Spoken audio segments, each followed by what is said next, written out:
નમસ્કાર ખેડૂત મિત્રો, હું રજનીકાંત સેંજલિયા રેખાબેન નર્સરીમાંથી આપની સાથે વાત કરીશ. મિત્રો, તમે જે મારી પાછળ જોવો છો ને, આ સવારનો સમય છે અને સૂરજ દેવ નીકળી ગયા છે, પણ આ વાદળા એને દેખાવા દેતા નથી. એટલે વાતાવરણ ગ્લોબલ વોર્મિંગને કારણે બગડતું હશે અને આજથી વરસાદ અને વાવાઝોડાની પણ આગાહી છે. આ પહેલાં વરસી તો ગયો છે, છતાં ફરીવાર આગાહી છે. તો મિત્રો, તમે અમારી ચેનલમાં પહેલી વાર હોય તો અમારી ચેનલ લાઈક કરો, શેર કરો અને સબસ્ક્રાઈબ કરો, જેથી આપણા જેવા ખેડૂત મિત્રોને આનો લાભ મળતો રહે. તો મિત્રો, આપણે આજે એવી વાત કરવાના છીએ કે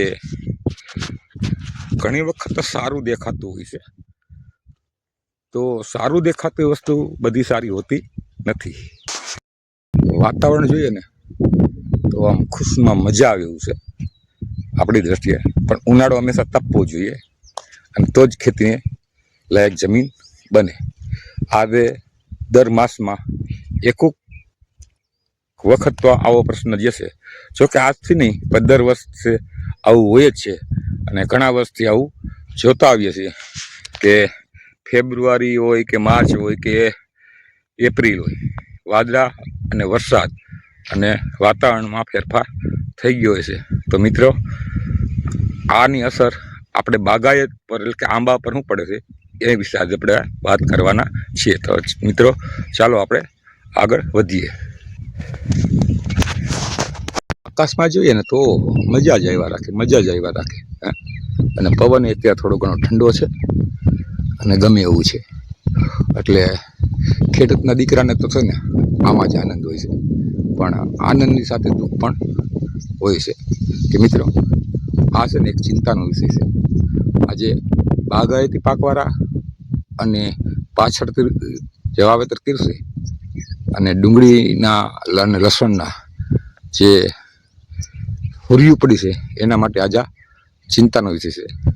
તો મિત્રો, જોઈએ એવું બધું સારું હોતું નથી, આંખને ગમે એ બધું સારું હોતું નથી. મિત્રો, તમે જુઓ, એક કહેવત છે, દૂરથી ડુંગર હરિયામણા. આપણે જોઈએ ને, દૂરથી ડુંગર છે, ગિરનાર પર્વત છે દેખાય તો, બરાબર. એવી જ રીતથી કંઈક એવું છે કે આંબા ઉપર જોઈએ ને તો મન થઈ જાય, હા હા જો તો ખરા આનો કલર. દરેક આ વેરાયટીના જે આંબા છે ને એમાં બધું એવું છે, બરાબર. પણ વાતાવરણ જો આવું છે એટલે કે દૂરથી ડુંગર રરી અમને આગેથી બગીચો આ બધું સારામાં સારું લાગે. આમ તો કહો બધાને બહારથી આવ્યો ને એને તો મજા જ આવ્યા રાખે, પણ પાસે જાય ને તો એમાં એક પણ પ્રકારની કેરી ન હોય, એક પણ ફળ ન હોય, બરાબર.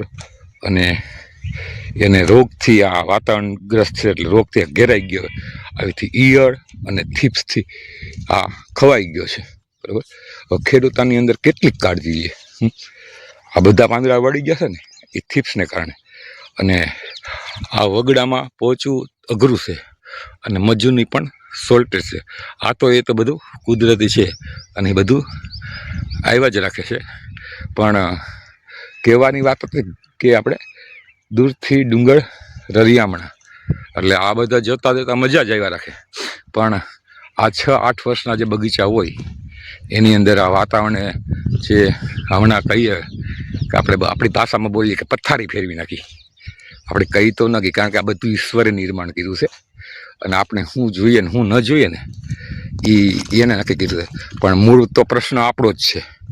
આ ગ્લોબલ વોર્મિંગ થવાના કારણો પણ આપણે જ છે. અતિશય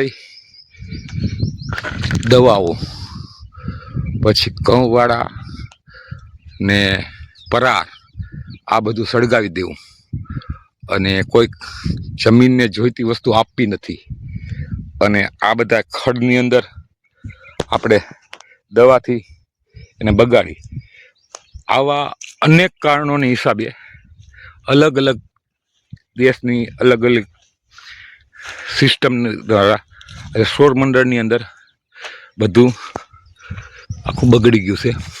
અને આ આંબાની અંદર પણ જોઈએ ને તો થોડા દિવસો પહેલાં તો લોથ ભૂથ મોર હતો, અને 2 દિવસ એવો ઝાકર આવ્યો ને એટલે સાફ થઈ ગયું. અને મેં ત્યારે વિડીયો મૂક્યો હતો કે ખેડૂતની આશા ફરી વળી. અને હવે જે ટૈકું છે ને એમાંય તમે જુઓ છો ને કાંઈ કેવું આની અંદર આપણે દવાઓ છાંટી બધુંય કર્યું છે બરાબર, છતાં આ બધી તો પીળી પડી અને ખરી જવા માંડી છે બરાબર.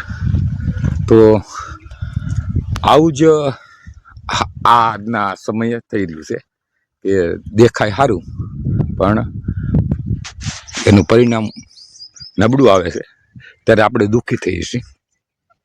અને દૂરથી ડુંગર રળિયામણાની વાતો આપણે કરીએ આ એના જેવું જ કંઈક થઈ રહ્યું છે. તો ગ્લોબલ વોર્મિંગને કારણે હંમેશા ખેડૂતોને ભોગવતો આવવું પડ્યું છે. તો એના માટે આપણે હવે શું કરવું, એટલે એ એક વિકલ્પ છે. બાગાયત તરફ આની ઉપર નિર્ભર હોય તો આપણે તકલીફ છે, કારણ કે બગીચામાં પણ એવું છે કે ખેડૂતો ઝડપથી ઉત્પાદન લેવા માટે કલટાર પાય અને ઝડપથી ફાલ ફૂલ આવે, માર્કેટમાં કેરી વહેલી આવે, આપણને ભાવ મળી જાય. પણ એના મૂળની અંદર આપણે જે તત્વો દીધા છે ને એને આપણે સૂંઘી લીધા બરાબર. પરાણે કામ કરાવે તો આપણે થાકી જઈએ છીએ, તો આની પાસે પરાણે લઈએ તો એ થાકી જાય અને થોડા સમયમાં એ ફળ આપતો બંધ થઈ જાય. પછી ખેડૂત કહેવામાં કાંઈ નથી એમ કરીને એ બગીચા ઉલારે છે, પણ એ ફરી વાર બીજા નવો રોપણ કરતા જ હોય છે. તો આપણું જે કરેલું છે ને એ આપને વાગે તો એ આપણે સ્વીકાર્યું. તો કે દૂરથી ડુંગર રળિયામણા, એમાં આંબા પણ કેવા રળિયામણા દેખાય છે તમે જુઓ છો. આમ એક ઘડી કોકને આવે ને તો મજા જ આવે રાખે જઈએ એમ આનંદ કિલોલ કરીએ બરાબર.